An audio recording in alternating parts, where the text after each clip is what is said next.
नमस्कार, सुरागीलाल न्यूज में आप सभी का स्वागत है। आपके साथ मैं हूं रिया तोमर। इस वक्त मेरे साथ मौजूद हैं राजीव चौधरी जी। मैं आपको बता दूं कि इंटरनेशनल वेट लिफ्टिंग कंपटीशन था जो कि नेपाल में हुआ था, उसमें राजीव चौधरी के साथ दो लोगों ने और प्रतिभाग किया था। इस वक्त राजीव चौधरी जी मेरे साथ मौजूद है। मैं जानना चाहूंगी सर, किस तरह से कंपटीशन गया और क्या रहा?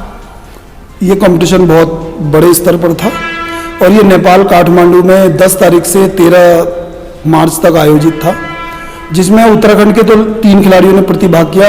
मेरे अलावा सुदेश कुमार जी और मंगत राम गुप्ता जी, जो दोनों खिलाड़ी मास्टर 3 में खेले थे और मैं सीनियर में खेला था, और मुझे इसमें रजत पदक प्राप्त हुआ है। और इसमें दूसरे नंबर मंगत राम गुप्ता जी ने मास्टर 3 में भी रजत पदक प्राप्त किया है और बहुत बढ़िया कंपटीशन हुआ है। तो मैं आज जानना चाहूंगी कि किस तरह से वहां लोगों ने प्रतिभाग किया और कितने देशों के लोग उन्होंने वहां पे पहुंचे थे और आपका कैसा प्रदर्शन रहा? वहाँ पर लगभग 11 देश के खिलाड़ियों ने प्रतिभाग किया। कजाकिस्तान, उज्बेकिस्तान और पाकिस्तान के भी बहुत तगड़े खिलाड़ी थे उसमें। नेपाल, क्योंकि ऑलरेडी उस देश में हो रहा था, तो नेपाल के भी बहुत अच्छे खिलाड़ी ने प्रतिभाग किया।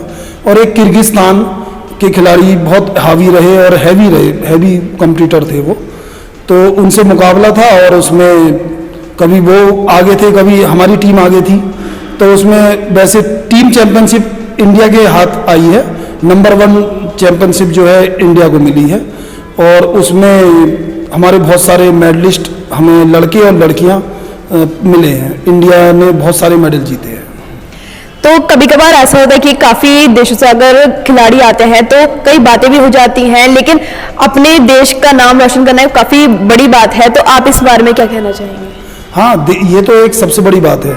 खिलाड़ी, एक मैं मानता हूँ, एक खिलाड़ी और फौजी, ये अपने देश के तिरंगे को सलाम करता है और उसकी मान मर्यादा के लिए ही जीता है।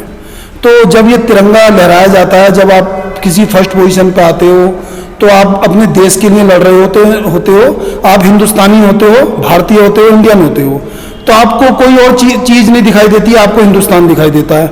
आप उसके लिए, उसकी मान मर्दन, उसकी मर्यादा के लिए लड़ाई लड़ रहे होते हो आप, कि जिससे उसका मान सम्मान ऊंचा हो सके। तो खिलाड़ी के दिल में ये लेकर भावना होती है और वो उसी के बल के अनुसार अपने को प्रतिभागी के रूप में उतारता है और जीतता है। जैसे कि आजकल के युवा मोबाइल फोन में या फिर सोशल मीडिया पे ज्यादा एक्टिव है, तो आप युवाओं को क्या संदेश देना चाहेंगे इस तरह की एक्टिविटीज करने के लिए? मैं कहना चाहूँगा कि युवाओं के पास सबसे ज़्यादा चीज़ जो है वो है उनका समय। अगर वो अपने समय को सही सुदुपयोग तरीके से अपना लगाएं और सही राह और फोकस के अनुसार आगे बढ़ें, तो वो जरूर अपनी अच्छी स्थिति में आ सकते हैं, एक अच्छा मुकाम हासिल कर सकते हैं। युवाओं को चाहिए कि वो मोबाइल से अपने काम की चीज़ें लें और उनसे ज़्यादा समय उसमें ना जाकर अपने वर्क की तरफ, और या किसी चीज़ को मोटिव के रूप में ले रखा है उन्होंने, उसकी तरफ ध्यान दें। पढ़ाई हो, खेल हो, बल्कि खेलों के लिए तो मैं ये कहना चाहूँगा कि जब बंदा खेलता है, कोई बच्चा खेलता है, तो उसका शारीरिक रूप के अलावा मानसिक विकास भी होता है। तो जब मानसिक विकास होता है तो वो अच्छा पढ़ाई भी कर सकता है, अच्छा अपने देश में मान सम्मान भी अपने बढ़ा सकता है और दुनिया में नाम कमा सकता है। तो वो उसे खेलना भी बहुत ज़रूरी है। और क्योंकि जब बंदा खेलता है, कोई खिलाड़ी खेलता है या कोई पूरा हमारा समाज खेल में जाएगा, तो हमारा समाज एक स्वच्छ समाज बनेगा। तो मैं ये संदेश जरूर देना चाहूँगा कि एक तो खेल में जरूर जाएं और नशे से बहुत दूरी अपनी बनाएं। और खेल के साथ साथ एक चीज़ ये जरूर है कि जब खेल में आ जाएगा बच्चा, तो वो नशे से भी दूर हो जाएगा। तो मेरा ये संदेश है और इसकी तरफ सरकार को भी ध्यान देना चाहिए।